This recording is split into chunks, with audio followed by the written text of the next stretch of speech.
Good evening, ladies and gentlemen. Welcome to another exciting episode of the Paul Brown Show. Returning my guest will be Mr. Shaun Corbett. He's not only a barber, but he runs Cop and Barber, a little program he'll tell you more about. How you doing there, Shaun? Man, what's going on, Paul? How you doing? Oh, man. Let's talk again tell the audience a little bit about Cops and Barbers.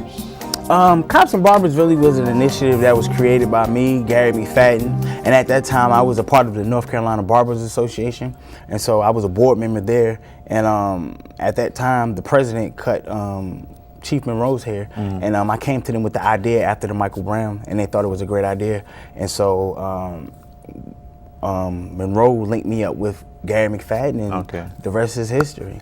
And so, like I said, pretty much just an initiative to ignite that conversation, to get us to know a little bit more about each other, to be able to de-escalate these situations and get to know some of the things that we don't know about each other.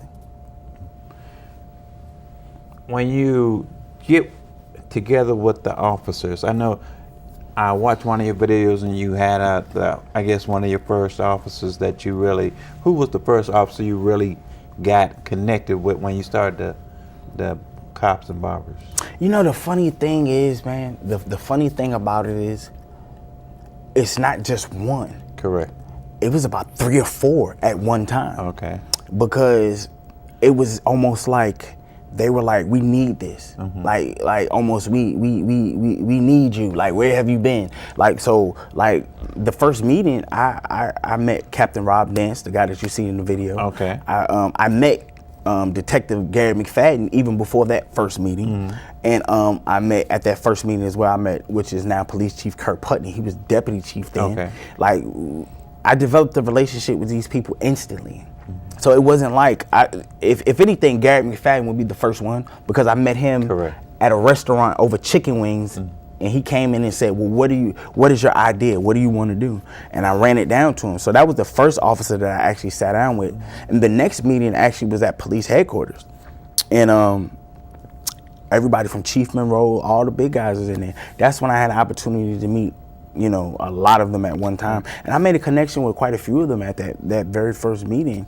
And so we vowed to continue to work and do the things that we said we were going to do. And I think that we did them over the course of 3 years. Where do you see Cops and Barbers 5 years from now? I see Cops and Barbers all over the country, because with this scholarship program that we're creating, we're changing lives directly, and I think this is a program that can change the face of the nation, because I really believe that by giving a young man some hope, giving him something to do, guaranteeing him a job, giving him a trade, and then making it a requirement to do community service and make a partner, build some kind of relationship with a young guy that's in the police department that doesn't know anything about Black African-American men or whatever it may be, and you build that relationship, and that's where it starts. So if you do that repetitively, if you do that on a consistent basis, you putting 4 or 5 students out a year, partnering with 4 or 5 recruits a year. Okay. You do that times 5. Now you're making a difference. Correct. Now in 5 years, you got 25, 30 officers that's partnered with different barbers all over. Because one of the things that you run into is, because everybody, you know, you'll have people that buy in, but then you have some that don't. And so what happens is, now you're creating that opportunity.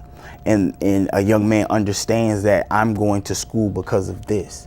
Like, I'm really taking responsibility for, one, to take care of my family, but also be a staple in my community. This is what it is. So we're going to start training them the first day that they go to school. This is why you're going to school. This is why you're going to school. You're going to school for this reason. And so what I can see happening is Lucky Spot barbershops all over the country with this same philosophy, going to the barber schools, giving scholarships to these young men, and creating this Cops and Barber syndicate all over the country. How do you're a barber, you're an owner of a barber shop, how do you get the time to do things that you do? I mean, because you do a lot of things for our community. My day has 30 hours in it. Okay. It seems like it.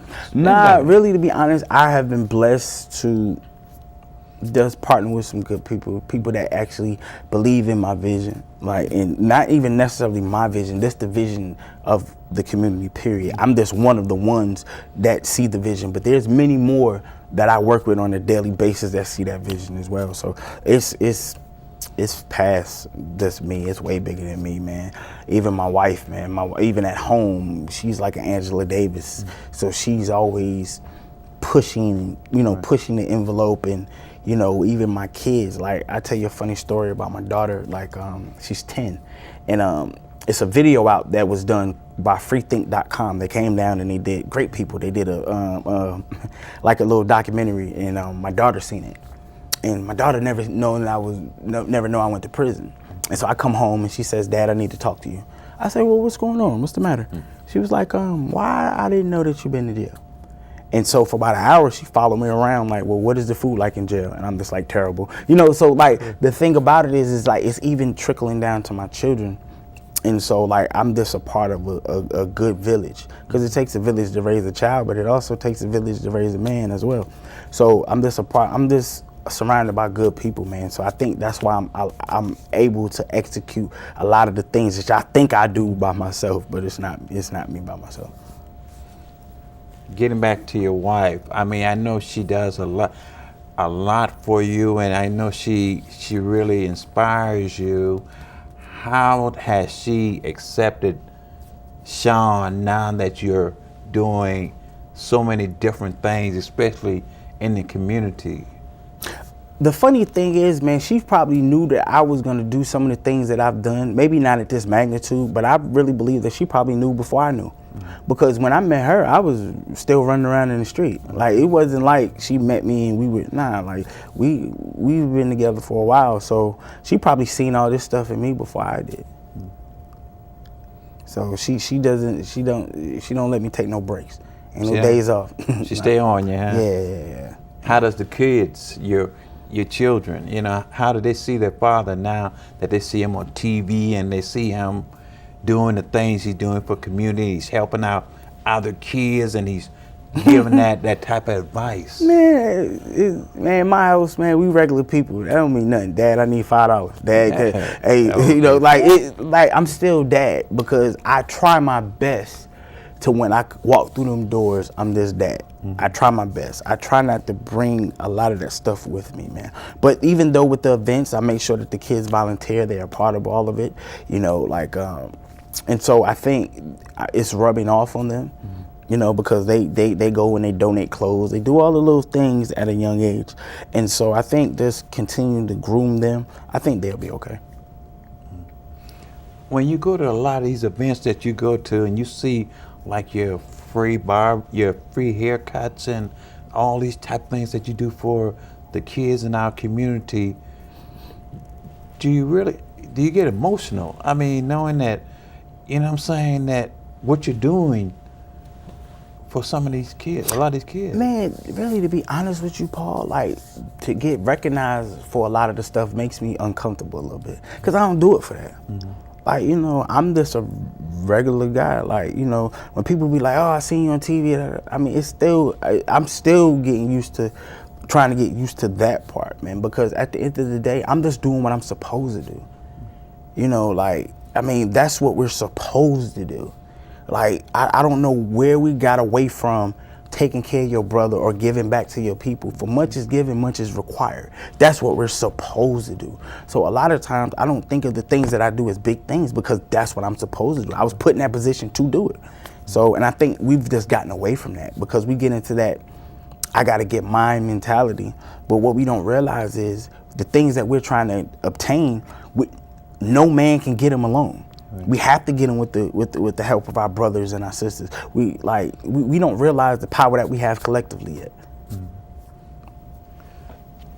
I know you stated that ownership of your barbershop and how much time you're trying to give up a little bit of that. Really, is that really your ultimate goal? I mean, with all the things that Shaun is doing.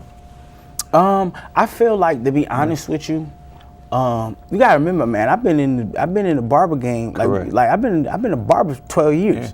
So I graduated. Going on 12 years. I graduated 2006. I went to barber school 2005. So we like looking at like just 12 years with the clippers in my hand, and I think I'm getting to the point now where, I want to create more opportunities for other young men. But to do it the right way. And I think I can be, and that doesn't mean that I'm going to stop working, but I think there's other opportunities out here that I can bring back to my people. I just have to get from behind the chair to go get them.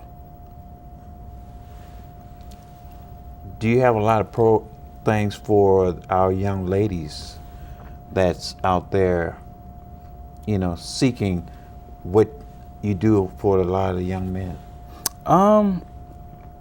Programs as far as for young ladies, me personally, no.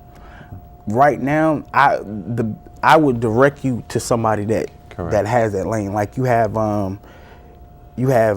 Big Dreams Inc. They're doing great things with young ladies. You have Girls Talk. There's a lot of organizations that do great things with ladies. You gotta remember, I'm a father of a daughter of 10, so I got about 10 years experience dealing with young girls. That's a task itself. So me personally, I would rather just put you with somebody that has the expertise in that, because girls they're different. They're different. So they deal with a lot of different things emotionally, and so there's a lot of great other organizations, like I said, that people might not know about that I can link you to. But like as far as this programs for girls, we don't have any set up right now. Your Cops and Barbers, what's some of the events that you have coming up, for your program? Okay. The next event that we have coming up is actually 7 years. Our 7th annual book bag drive. Last year we probably gave away over 3,000 book bags. We partnered with CMPD, and we partnered with a bunch of other great organizations where we just come together, have a basketball tournament, have food, give out book bags, and just enjoy ourselves. And then that next day, which is that Sunday, because we do a whole weekend. Okay. We just don't do like one day, it's a whole weekend. We'll go to the Walmart on University, and we'll do free haircuts for everybody that shows up. They get the kids ready for going to school. And then from that, we go right into, our first student goes to Barber College the first week of September. Okay. So we'll have that going. And right after that, we go right into the turkey drive. So like, it don't stop. And then we just fit stuff in, like the peace rally and stuff that's in between. That first student, how do you think you're going to accept that? You going... I mean, like, I don't even really consider that being a big deal, like, really, because I'm just creating an opportunity. Somebody gave me one. That's how I look at it. Somebody gave me one. Like, it wasn't like I was destined to be a barber. I was in a position to where like I said, I dibble and dabble on my brother's head, but I was in a position to where I wasn't thinking about being a barber. To that opportunity came Jermaine Johnson from No Grease gave me a call. I was sitting at home. Just got laid off from a job, and I'm sitting at home thinking about what's the next move. And he called me out of the blue. Like, hey, I noticed you filled out an application a while ago. Are you still interested in barber school? And I'm like, yeah. He was like, well, be here at this time, and bring a model. And I went and I got a partial scholarship. So it's only right. It's only right. Somebody created an avenue for me. Like, you gotta remember, 12 years ago, Jermaine Johnson probably didn't know that all of this stuff was gonna happen. Correct. He was just creating opportunities. So I'm just paying it forward. I'm creating opportunities, but we're adding a little twist to it. We're addressing the need that's needed in the community, that's all. When you go inside the schools and talk to these youth, what are some of the topics that they may come at you with? The funny thing is, man, when I go talk to kids are funny. They want to know how much money I make a year, what kind of car I drive. Like, those are the things that they want to know.